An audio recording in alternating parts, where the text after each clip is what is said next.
ఇప్పుడు మనము parts of స్పీచ్కి సంబంధించి కొన్ని ఎక్సర్సైజులు కింద రాసుకున్నాం, వాటి గురించి తెలుసుకుందాం. ప్రత్యేకించి ఈరోజు టాపిక్లో WH వర్డ్స్ అనేటువంటివి సెంటెన్స్లో వచ్చినప్పుడు వాటికి సంబంధించి పార్ట్స్ ఆఫ్ స్పీచ్ నేమ్స్ ఎలా ఉంటాయి అనేటువంటి టాపిక్ మనం తెలుసుకుందాం. ఇక్కడ మనం రాసినటువంటి సెంటెన్స్ మొత్తం కూడా WH వర్డ్స్ ఎక్కువగా ఉన్నాయి. ఫస్ట్ వన్ ఎగ్జాంపుల్ కోసం రాసే నేను, ఇది హెల్పింగ్ వర్బ్ అవుతుంది. ఇది ఒకటి మాత్రం WH వర్డ్ కాదు. Will they allow mobiles to the meeting. దీనిలో వచ్చేటప్పటికి విల్ అనేటువంటిది ఏమవుతుంది, ఇది హెల్పింగ్ వర్బ్. ఎందుకని క్వశ్చన్ చేస్తే మనం జనరల్గా చెప్పేటప్పుడు విల్లు, షెల్, కెన్ వీటి మొత్తాన్ని కూడా మనం హెల్పింగ్ వర్బ్స్ అనేటువంటి లిస్ట్లో చెప్తూ ఉంటాం. ఆ కారణంగా దీన్ని మనం జనరల్గా విల్ అనే దాన్ని హెల్పింగ్ వర్బ్ అని చెప్తాం. హెల్పింగ్ వర్బ్ అంటే మనం ఎగ్జామినేషన్లో రాయవలసి వచ్చినప్పుడు వర్బ్ అని రాసుకుంటే చాలు.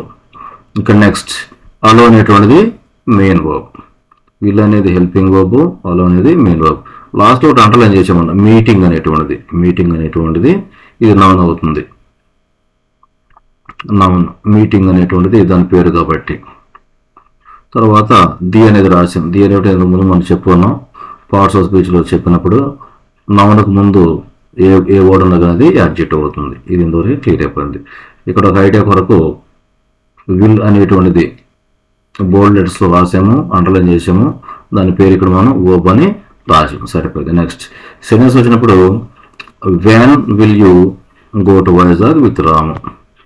ఈ సెంటెన్స్ సంబంధించి వెన్ అనేటువంటిది క్వశ్చనింగ్ వర్డ్, WH వర్డ్ అనమాట. ఇది ఏమవుతుంది ఎలా తెలుసుకోవాలి అన్నట్లయితే ఇక్కడ వెన్ పక్కన మనకి విల్ అనేది వచ్చింది, ఇది హెల్పింగ్ వర్బ్. ఇక్కడ కూడా మనం విల్ అనేది బోర్డ్ లో చూపించాము, ఇది ఏం రాసాం మనం వర్బ్ అని రాసాం. ఇక్కడ ఇది ఏమవుతుందంటే విల్ అనేది హెల్పింగ్ వర్బ్. హెల్పింగ్ వర్బ్ పక్కన ఏముంది, ఇక్కడ ప్లేసెస్ చూసినట్లయితే వెన్ ఉంది, అంటే హెల్పింగ్ వర్బ్ అంటే వర్బ్ అనమాట. ఇది దీన్ని మనం యాడ్ వర్బ్ కింద చెప్తాం.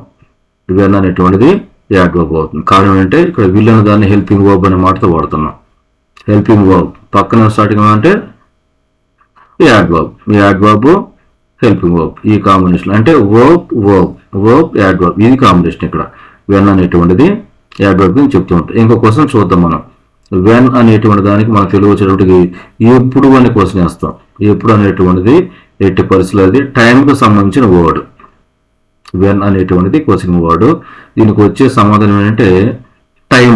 వెన్ అంటే మన తెలుగులో ఏం చెప్తాం, ఎప్పుడు అంటే టైం అని మనం చెప్పాలి. ఇక్కడ టైం అనేది లేదు, అంటే టైం అనేటువంటిది మనిషి కాదు కాబట్టి ఇక్కడ ఏం చెప్తామంటే వెన్ అనే దాన్ని మనం యాడ్ వర్బ్ కింద చూపిస్తున్నాం. నెక్స్ట్ దానికంటే third one, what is your problem to go to college. దీన్ని మనము స్టార్టింగ్లో గమనించినట్లయితే వాట్ అనేటువంటిది WH వర్డ్ కింద చెప్తూ ఉంటాం, క్వశ్చనింగ్ వర్డ్. దీని యొక్క పార్ట్స్ ఆఫ్ స్పీచ్ ఏంటంటే ఇక్కడ మనం ప్రొనౌన్ అని చూపించు. ఎందుకు ప్రొనౌన్, ఏదైనా కానీ మెయిన్ వర్బ్ కానీ దాని మీద క్వశ్చన్ వాట్ అనేటువంటి వర్డ్ మనం ప్రయోగించినప్పుడు, యూజ్ చేసినప్పుడు వచ్చేటువంటి వర్డ్స్ అన్నీ కూడా వర్బ్కు సంబంధించి వస్తాయి. వర్బ్ అంటే వర్బ్ రావాలంటే దానికి సంబంధించిన క్వశ్చన్ ఏదైతే అడుగుతున్నామో ఆ క్వశ్చన్ వాట్ అనేటువంటిది ఎప్పుడైనా సరే వాట్ అనేటువంటి వర్డ్ అది తప్పనిసరిగా ప్రొనౌన్ అవుతుంది. వాట్ అనేటువంటి ఎప్పుడు కూడా ప్రొనౌన్ అవుతుంది. కారణం ఏంటన్నట్లయితే వాట్ అనేటువంటి వర్డ్తో వేసేటువంటి క్వశ్చన్ మెయిన్ వర్బ్ మీద ఎప్పుడైతే అడుగుతున్నామో దానికి సంబంధించి ఏమవుతుందంటే వర్బ్ అనమాట. అది ఆ వర్బ్ని ఎప్పుడైతే మనం క్వశ్చన్ అడుగుతాం, వాట్ అనేటువంటి పదంతో క్వశ్చన్ అడుగుతామో ఆ పదమే తప్పనిసరిగా అది ప్రొనౌన్ కింద మనం చెప్తూ ఉంటాం. అది కొద్దిగా మీరు గుర్తు పెట్టుకోవాల్సి ఉంటుంది. Next, where are you studying.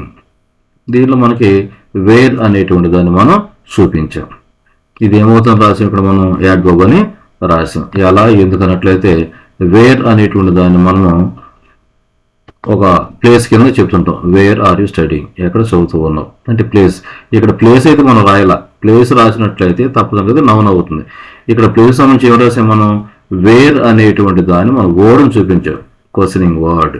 ఎప్పుడైతే ఇక్కడ ఆర్ అనేటువంటిది హెల్పింగ్ వర్బ్ ఉందో ఆ హెల్పింగ్ వర్బ్కి రిలేటెడ్గా పక్కన ఏదైతే ఉందో దాన్ని మనం తప్పనిసరిగా యాడ్ వర్బ్ కింద చెప్పవలసి ఉంటుంది. వేర్ అనేటువంటిది ప్లేస్ సంబంధించిన వర్డ్ అనమాట. అది డైరెక్ట్ వర్డ్ అయితే లేదు ఇక్కడ. వేరంటే జనరల్గా మనం వైజాగ్ అని, హైదరాబాద్ అని, లేక ఢిల్లీ అని, బాంబే అని రాస్తాం. అలాంటి నేమ్స్ దీనికి సంబంధించిన ఆన్సర్స్ లేవు.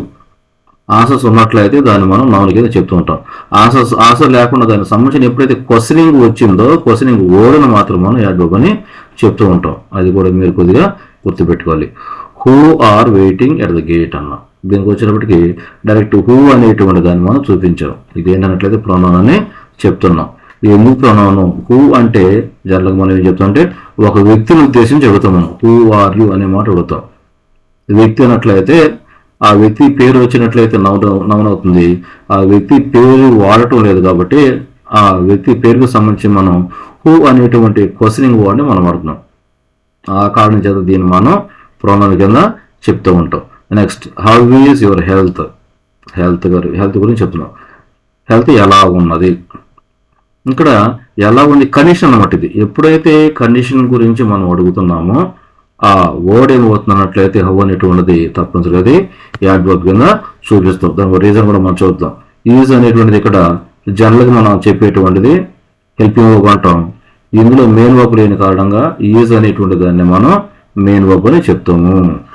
ఈ మెయిన్ వర్బ్ అనేటువంటిది ఇక్కడ ఎలా ఉన్నట్లయితే బీయింగ్ సెన్స్లో ఉందన్నమాట. ఇక్కడ లేక స్టేట్ అనే సెన్స్లో ఉంది. ఈజ్ అనే దాన్ని ఏమంటే మనం స్టేట్ అనే కండిషన్లో చెప్తున్నది బీయింగ్ అనే మాటని చెప్తూ ఉంటాం. దీని సంబంధించి హౌ అనేటువంటి వర్డ్ వచ్చిన కారణంగా హౌ అనేటువంటిది ఏమవుతుందంటే యాడ్ వర్బ్ అవుతుంది. ఇది దీనికి రీజన్ అన్నమాట. Next, why don't they understand others problems అని రాశాం. ఇది మనం ఏం చెప్తున్నాం అంటే ఇక్కడ వై అనేటువంటిది WH క్వశ్చన్ కిందనే చెప్పాం, రాసాం. ఇక్కడ ఏం రాసాం? ఇక్కడ ఇది యాడ్ వర్బ్ అవుతుంది. ఎందుకన్నట్లయితే వై అనేటువంటి దానికి వచ్చే సమాధానం ఏంటంటే రీజన్ వస్తుంది. రీజన్ వచ్చినప్పుడు అది ప్రొనౌన్ కొట్టడానికి అవకాశం లేదు. ఏమవుతున్నట్లయితే అది డూ అనేటువంటి హెల్పింగ్ వర్బ్. ఇక్కడ వర్బ్ అనే మాట వాడుతున్నాం కాబట్టి ఇది ఆటోమేటిక్గా యాడ్ వర్బ్ అనేది అవుతుంది. Next and last one, which TV do you prefer? దీనిలో గమనించినట్లయితే విచ్ అనేటువంటిది WH వర్డ్ కింద మనం చెప్తూ ఉంటాం. దీని పక్కనే గమనించండి టీవీ అనే మాట ఉంది. టీవీ అంటే మనం అది వస్తువుగా చెప్తూ ఉంటాం. ఎప్పుడైతే టీవీ అనేటువంటిది నౌన్ అయిపోయిందో దానికి ముందు ఉన్నటువంటి వర్డ్ ఏదైనా కావచ్చు కాక జనరల్గా మనం యాడ్జెక్టివ్ అని చెప్తూ ఉంటాం. అంటే విచ్ అనేటువంటిది యాడ్జెక్టివ్ అని ఇక్కడ మనం రాసాం. దీంతో పాటు ఒకే సెంటెన్స్లో ఇంకా కొన్ని వర్డ్స్ని అండర్లైన్ చేసాం. ఫస్ట్ సెంటెన్స్లో మీటింగ్ అనేది అండర్లైన్ చేసాం. ఇది ఏమవుతుందంటే నౌన్ అవుతుంది. సెకండ్ సెంటెన్స్లో మరొక వర్డ్ అండర్లైన్ చేసాం, యూ అనేటువంటిది ప్రొనౌన్ అవుతుంది, తెలిసినటువంటి వే. థర్డ్ సెంటెన్స్లో యువర్ అనేటువంటిది అండర్లైన్ చేసాం. ఏమవుతుంది ఇది అన్నట్లయితే ప్రాబ్లం అనేటువంటిది నౌన్గా చెప్తాము. నౌన్ అనేటువంటిది యాడ్జెక్టివ్ అవుతుంది. దీన్ని మనం ప్రొనౌన్ అనడానికి అవకాశం లేదు. ఇక్కడ యూ మాత్రమే ప్రొనౌన్ అవుతుంది. ఇక్కడ ఎవరు అనేటువంటిది ప్రొనౌన్ కాదు. ఎందుకంటే ఎవరి పక్కన ప్రాబ్లం అనేటువంటి వర్డ్ ఉంది. ఇది నౌన్ అవుతుంది. నౌన్ క్వాలిఫై చేస్తుంది కాబట్టి ఇది ప్రొనౌన్ అవుతుంది, యాడ్జెక్టివ్ అవుతుంది. ఎవరు అనేది యాడ్జెక్టివ్ అవుతుంది. ఇక్కడ గో అనేది వర్బ్ కాబట్టి దీనికి సంబంధించింది ఏమంటే ప్రొనౌన్ అవుతుంది. ఈ రెండు కాంబినేషన్ ఇది. నెక్స్ట్ యూ అనేది రాసాం. యూ అనేది ప్రొనౌన్. ఇక ఫిఫ్త్ వన్ ఏం రాయలేదు. సిక్స్త్ వన్ కూడా ఎవరు అనేది అండర్లైన్ చేసాం. ఎవరు కూడా యాడ్జెక్టివ్ అవుతుంది. ఇక్కడ చూడండి థర్డ్ వన్లో ఎవరు యాడ్జెక్టివ్ అయింది, కారణం ప్రాబ్లం అనేది నౌన్. నెక్స్ట్ ఇక్కడ మనకి సిక్స్త్ సెంటెన్స్లో కూడా ఎవరు అనేది యాడ్జెక్టివ్ కింద మనం చెప్తున్నాం. కారణం అంటే హెల్త్ అనేటువంటిది నౌన్ క్వాలిఫై చేస్తున్న కారణంగా ఎవరు అనేటువంటిది ఇక్కడ మనం యాడ్జెక్టివ్ కింద చెప్తూ ఉంటాం. నెక్స్ట్ సెవెంత్ వన్లో మరొక వర్డ్ అండర్లైన్ చేసాం. అదేంటంటే నాట్ ఏమవుతుంది యాడ్ వర్బ్. ఎందుకు యాడ్ వర్బ్ అవుతున్నట్లయితే ఇక్కడ చూడండి, ఇక్కడ డూ అనేటువంటిది హెల్పింగ్ వర్బ్. పక్కనే ఉంది ఇక్కడ నాట్, ఇది వర్బ్ హెల్పింగ్ వర్బ్ కాబట్టి దాని పక్కన వచ్చేటువంటి వర్డ్ యాడ్ వర్బ్ కింద మనం చెప్తాం. లాస్ట్ సెంటెన్స్లో యూ అనే దాన్ని కూడా మనం అండర్లైన్ చేసాం. ఇది ఏమవుతున్నట్లయితే ప్రొనౌన్ కింద మనం చెప్తూ ఉంటాం. దీనిలో ఓవరాల్గా మీరు అర్థం చేసుకోవాల్సిన విషయం ఏంటన్నట్లయితే ఎక్కడైనా సరే సెంటెన్స్లో ఏ ఎగ్జామినేషన్కి అయినా సరే WH వర్డ్స్ అనేటువంటివి పార్ట్స్ ఆఫ్ స్పీచ్ కింద ఇచ్చినప్పుడు జనరల్గా ఏమవుతాయి అన్నట్లయితే మ్యాక్సిమం వచ్చేటప్పటికి అవన్నీ కూడా యాడ్ వర్బ్స్ అవుతాయి. చూడండి ఇక్కడ యాడ్ వర్బ్స్ అవుతాయి. కేవలము ప్రొనౌన్ అనేటువంటివి వాట్ ఒకటి అవుతుంది, తర్వాత హూ అనేటువంటిది ఏమవుతుందంటే ప్రొనౌన్ కింద మనం చెప్తాం. అయితే మీరు గమనించాలి, ఇక్కడ హూ అనేటువంటిది ప్రొనౌన్ అయినట్లయితే దాని పక్కన ఆర్ అనేటువంటిది ఇక్కడ మనం హెల్పింగ్ వర్బ్ కింద చూపించాలి, లేక మెయిన్ వర్బ్ అనేది చూపించాలి. అది ఒక కాంబినేషన్. నెక్స్ట్ ఇక్కడ మనం వాట్ అనేది చూపించాం. ఎప్పుడైతే వాట్ అనేది ప్రొనౌన్ అని చెప్పామో దాని పక్కన ఉన్నటువంటిది ఏం కావాలి, ఇక్కడ తప్పనిసరిగా వర్బ్ను మనం చూపించాలి. ఇది కాంబినేషన్. తప్పనిసరిగా వాట్ పక్కన వర్బ్ ఉన్నప్పుడు మాత్రమే వాట్ అనేటువంటిది ప్రొనౌన్ కింద చెప్పాలి.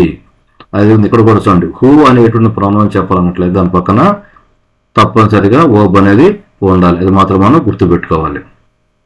దీనికి ప్లేస్ని బట్టి చెప్పేటువంటిది కాబట్టి దీని పేరు పార్ట్స్ ఆఫ్ స్పీచ్ అనిగా మనం చెప్తూ ఉంటాం.